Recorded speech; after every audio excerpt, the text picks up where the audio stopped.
গণভোটে হা হয়ে গেছে, তারপরে কথা চলছে কেন? ভুল শুদ্ধ যাই হোক, ম্যান্ডেট বাই দ্য পিপল, এবং সবচেয়ে বড় দল যিনি ক্ষমতায় আসছেন তার হায়ের উপরে জনগণ বিশ্বাস করে আস্থা রেখে দিছে। এখন শুরুতেই যদি আমাদের আস্থা নিয়ে কেরিকেচার শুরু হয়, কিংবা কোনো রকম কালক্ষেপণ শুরু হয়, কিংবা সন্দেহ তৈরি হয়, 5টা বছর কিভাবে যাব সেটা নিয়ে আমি চিন্তিত। তো লোক বোঝে না, এইটা আমি বিশ্বাস করতে চাই না। এটা হয়তো উনি বলছেন ওনার লজিক্যালি যে উনি এটা চান না আর কি, সোজা বাংলা। কিন্তু আমি যদি সাধারণ দৃষ্টিতে আসি, জনগণ কিন্তু, সাধারণ জনগণ যারা, তারা বাংলাদেশি জাতীয়তাবাদ বোঝে না, বাঙালি জাতীয়তাবাদও বোঝে না, সংস্কার কি বোঝে না, উচ্চকক্ষ নিম্নকক্ষ বোঝে না। তাদের ভোট নিয়েই তো আমরা সংসদে যাচ্ছি। 18 বছর বয়সে একটা ছেলে মেয়ে ভোট দেয়, ঠিক জানেই তো না কিছু। উনি বলুক ওনার 18 বছরের বাচ্চা কি জানে? ভোট হচ্ছে কারে ভোট দিব, উনি কাজ করবে কি, লোকটাকে নাম বলুক, কেউ চিনবে না। তারা কলেজে নিয়ে যেতে হয়, স্কুলে নিয়ে যেতে হয়, ধরে আনতেছি। এই সেই ভোট নিয়ে কিন্তু আমরা পার্লামেন্টে যাই।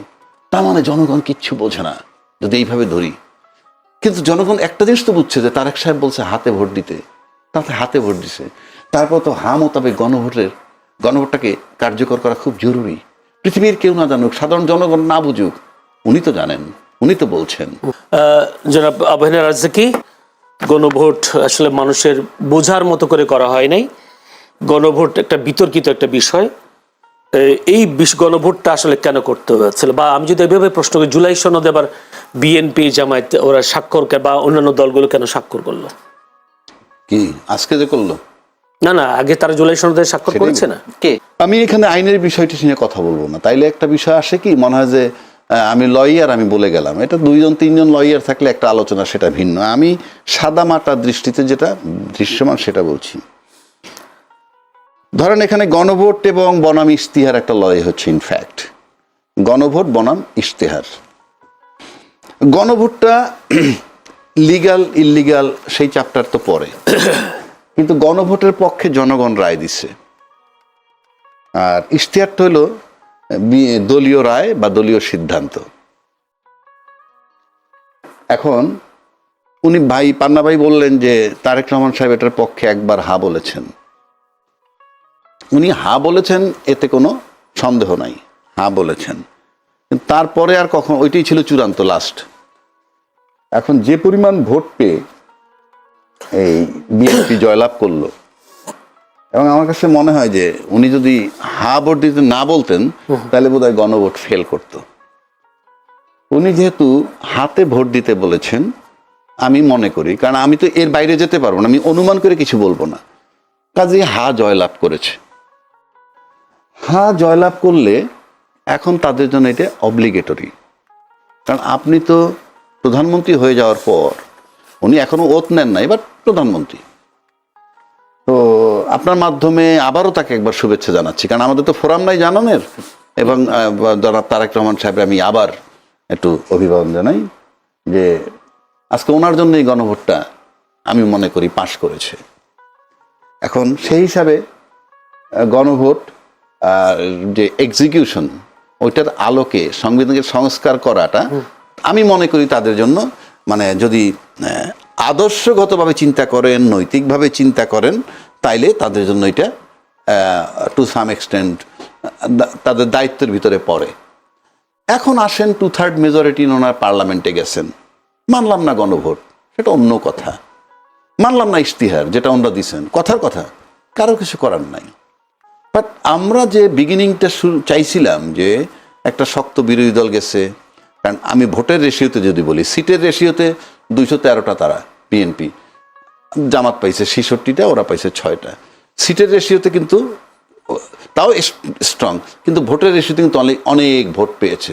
সেই হিসাবে কিন্তু জনমত একটা বিশাল ব্যাপার। তার মানে বিরোধীদের পক্ষে একটা জনমত আছে।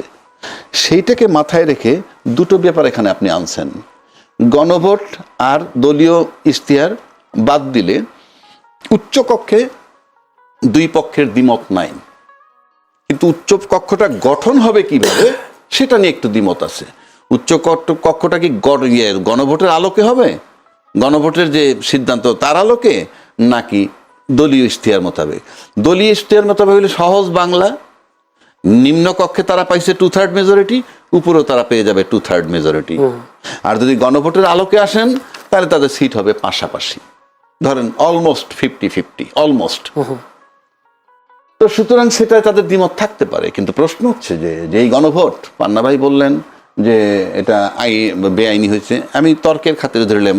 প্লাস মান্না ভাই আরও একটা হয়তো একটু রাগ হয়ে বলছেন যে আমি গণভোট বুঝি না। আমি এটা বিশ্বাস করতে চাই না যে উনি বোঝেন না। না, আমি ওটা বলিনি। আমি হ্যাঁ না উত্তর আমি একবারে দেবো, হ্যাঁ, বা যে সেটাই। প্রশ্নগুলো রয়েছে হ্যাঁ, সেই সেটাই। প্রশ্নগুলো আমি বুঝি না। বুঝি না, রাইট। আমি তো কিন্তু তারপর আমি বিশ্বাস করতে চাই না যে উনি বোঝেন না, ওনার মতো লোক বোঝে না, এইটা আমি বিশ্বাস করতে চাই না। এটা হয়তো উনি বলছেন ওনার লজিক্যালি যে উনি এটা চান না আর কি, সোজা বাংলা। নাম্বার 2, এনসিপি দেয় নাই স্বাক্ষর, আজকে দিতে যাচ্ছে। এনসিপি সম্পর্কে মানুষের ধারণা কি? সে কিন্তু জুলাই সনদে স্বাক্ষর সেদিন না করলেও মানুষ এইটা বিশ্বাস করে না ওনারা জুলাই সনদ চায় না। আর যারা স্বাক্ষর করছে তারা স্বাক্ষর করা সত্ত্বেও মানুষ আস্থায় নিতে চায় না যে তারা জুলাই সনদ মানতে চায়। যদি তাই হয় তাহলে এই বিতর্কগুলো আসতেছে কেন? গণভোটে হাও হয়ে গেছে, তারপরে কথা চলছে কেন? ভুল শুদ্ধ যাই হোক, ম্যান্ডেট বাই দ্য পিপল, এবং সবচেয়ে বড় দল যিনি ক্ষমতা আসছেন তার হায়ের উপরে জনগণ বিশ্বাস কইরা আস্থা রেখে দিছে। এখন শুরুতেই যদি আমাদের আস্থা নিয়ে কেরিকেচার শুরু হয়, কিংবা কোনো রকম কালক্ষেপণ শুরু হয়, কিংবা সন্দেহ তৈরি হয়, 5টা বছর কিভাবে যাব সেটা নিয়ে আমি চিন্তিত। জি, ধন্যবাদ। আমি পান্না ভাইয়ের কাছে একটু আবার যেতে চাই। পান্না ভাই, যদি অর্থাৎ উচ্চ কক্ষে বিএনপির ইশতেহার অনুযায়ী গঠন করা হয়, নতুন করে রাজনীতিতে নতুন করে জটিলতা তৈরি হবে কিনা একটা প্রশ্ন। দ্বিতীয় প্রশ্ন হচ্ছে যে যেহেতু নিম্নকক্ষে বিএনপি 2/3 ভোট পেয়েছে, সেখানে তাদের আইন পাশ করতেও তো তার আর কোনো জটিলতা নাই। দুইটা প্রশ্ন উত্তর যদি না, একটা আপনার শেষের প্রশ্ন উত্তর দিয়ে শুরু করি। সেটা হচ্ছে অবশ্যই তাদের কোনো সমস্যা না, তারা ব্রুট মেজরিটি পেয়েছে। যদিও ব্রুট মেজরিটি ইতিহাস বলে যে সংশ্লিষ্ট দলের জন্য ক্ষতির কারণ হয়, তারা এক না হয়ে ওঠার সুযোগ পায়। যাই হোক, এগুলো ভবিষ্যতেই বলবে যে বিএনপির ক্ষেত্রে আসলে কি হবে। এবং আইন প্রণয়নের ক্ষেত্রে কিছু করার নেই। হয়তো জামাত ইসলামী, এনসিপি যে 2-1 সদস্য বা স্বতন্ত্র বা অন্যান্য দলে যারা আছে তারা একটু হইচই করতে পারবে, কিন্তু বিএনপি যা ইচ্ছা তাই করতে পারবে। আর উচ্চকক্ষের ক্ষেত্রে আপনি বললেন যে জটিলতা, সেই তো পুরনো প্রশ্নটা বোধহয় ঘুরে ফিরে এলো যে জটিলতা একটা সৃষ্টি হবে। আমি জটিলতা এই জন্য বলছি, আচ্ছা জটিলতা হওয়ারও তো দরকার। ওখানেও তো তারা বেশিরভাগ আসন পাবে উচ্চ কক্ষে। হ্যাঁ, বিএনপি ওখানে তো উচ্চ কক্ষ পাবে। হ্যাঁ, যদি অনুযায়ী যদি একেবারে পিয়ার পদ্ধতিতেও হয়, তো সেই ক্ষেত্রে আইন পাশ করার ক্ষেত্রে তো তেমন কোনো জটিলতা তৈরি হবে বলে মনে হয় না আমার মতে। তো সেই ক্ষেত্রেও বা বিএনপি কেন রাজি হবে না বলে? রাজি হবে না এই কারণে তাদের রিপ্রেজেন্টেটিভ কম যাচ্ছে, যদি ভোটের হিসাবে হয়। ভোটের হিসাবে পিয়ার পদ্ধতি হলেও তো ওনাদের আসন বেশি থাকছে তো না, যদি বেশি থাকছে আর পিয়ার আর জনগণের ভোটের রেশিওতে যদি হয় তাহলে তাদের প্রতিনিধিত্ব কম যাবে উচ্চকক্ষে। এটাই সো এই কারণে তারা ওইটা চাচ্ছে। এই কারণে আচ্ছা, তারা যখন এই দাবিটি তোলে খুব ভালোভাবেই তারা নিশ্চয়ই হিসেব নিকেশ করেই এই কথা বলেছিল যে আওয়ামী লীগ যে নির্বাচনে আসতে পারবে না বা একেবারে বাদ হয়ে যাবে, তারা কিন্তু এই হিসাবটা মাথায় নিয়ে বলেনি। তারা আওয়ামী লীগ আসতে পারে, আওয়ামী লীগ আসলে একটা কন্টেস্ট হবে, হ্যাঁ, সেক্ষেত্রে আওয়ামী লীগের ভোট কম নয়। এবং একটু দেখা গেছে 2008 পর্যন্ত মানে পার্সেন্টেজে আওয়ামী লীগ সবসময় এগিয়ে ছিল, 35-40% মধ্যে দুই দলেরই, বাট বিএনপির চেয়ে আওয়ামী লীগ অনেক বেশি আসন পেয়েছে। যাই হোক, এই জন্য সংসদে মানে সংসদের নিম্নকক্ষে যদি হয়ে থাকে তার ভিত্তিতে বা আসনের ভিত্তিতে তারা এটা চাইছিল। দেখুন, আমার মনে হয় এই পর্যন্ত যাবে না, তার আগে অনেক ধরনের জটিলতা হবে। জটিলতা এখনই দেখা দিয়েছে, আমি জানি না যে কি হবে, কি হতে যাচ্ছে সকালে। আমরা তো সবসময় সংশয় প্রকাশ করি, সংশয় প্রকাশ করাটাই আমাদের কাজ, প্রশ্ন তৈরি করাটাই সাংবাদিকদের কাজ। আশাবাদী নয় কেন আপনারা, সংশয়বাদী কেন? না, এখন তো শোনা যাচ্ছে যে বিএনপি তো বলছে যে এটা তো সংবিধানে নেই, সাংবিধানিক সমস্যা পরিষদ বলে আবার কি আছে, সালাউদ্দিন আহমেদ বলেছেন। বিএনপির একাধিক সূত্র বলছে যে তারা একই সাথে সংসদ সদস্য হিসেবে এবং সংবিধান সংস্কার পরিষদের সদস্য হিসেবে ওত নিতে চায় না, তারা আগে এমপি হিসেবে শপথ নিতে চায়, পরেরটা পরে। এদিকে নিশ্চয়ই সরকারের পক্ষ থেকে আপত্তি আছে, যেহেতু তাদের মধ্যে সরকারই আয়োজন করছে শপথের, কিন্তু পেছনে তো জামাত আছে, এনসিপি আছে, তারা আপত্তি জানাচ্ছে। এরই মধ্যে আমরা তো এ ধরনের খবর পাচ্ছি, আমি জানি না কতটুকু সত্য না মিথ্যা, তবে একেবারে তো উড়িয়ে দেওয়া যায় না। এটা তো সত্য কথা যে বিএনপি যেটা বলছে যে সংবিধান সংস্কার পরিষদ বলে কিছু নাই। শপথ গ্রহণ হচ্ছে নতুন সরকারের, সেখানে প্রথমে এমপিদের শপথ পড়াবেন সম্ভবত প্রধান নির্বাচন কমিশনার এবং মন্ত্রী পরিষদ সভা শপথ পাঠ করাবেন রাষ্ট্রপতি মোহাম্মদ শাহাবুদ্দিন। কিন্তু আগের যে বাংলাদেশের সেই সংবিধান আইন অনুযায়ী এমপিদের শপথ পাঠ করাতেন স্পিকার বা ডেপুটি স্পিকার, এই বিষয়গুলো। কিন্তু এবারে যে সিইসি পড়াবেন, এখানে আইনি কোনো জটিলতা দেখেন কিনা? বা না, এটা বোধহয় পড়াইতে পারে, আমি যতটুকু জানি যে ফাইনালি যদি স্পিকার, যেমন স্পিকার পদত্যাগ করছে, স্পিকার কোথায় আছে আমরা জানি না, বাট উনি পদত্যাগ পত্র দিচ্ছেন এইটুকু আমরা জানি। প্লাস ডেপুটি স্পিকার মানে হি ইজ ইন কাস্টডি, জেলখানা। তো আপনি তো ধরেন এই মুহূর্তে সে বোধহয় বিয়ের আসামি, একটা হত্যা মামলার আসামি হিসেবে উনি আছেন। তো আমি যতটুকু বিধান, হত্যা মামলার আসামি থেকে দিয়ে তো আপনার ওত পড়াইতে পারেন না। তারপর রাষ্ট্রপতি মনোনীত যাকে করবেন পারেন। আর এরকম ক্ষেত্রে যদি কেউ খুঁজে না পাওয়া যায়, তাইলে গেজেট নোটিফিকেশন হওয়ার পর ইন 3 days সর্বোচ্চ প্রধান নির্বাচন কমিশনার পড়াতে পারেন। তাহলে আমি উত্তর পেয়ে গেলাম। সেই হিসাবে কোনো অসুবিধা হচ্ছে না। দ্বিতীয় প্রশ্ন হচ্ছে, জামায়াতের ব্যাপারে একটা হাইব্রিড হচ্ছিল, তারা ক্ষমতায় যাচ্ছে, ফলাফল দেখা গেল কিন্তু উল্টো। জামাতের পরাজয়, এরকম পরাজয় হওয়ার কারণটা একটু বলবেন?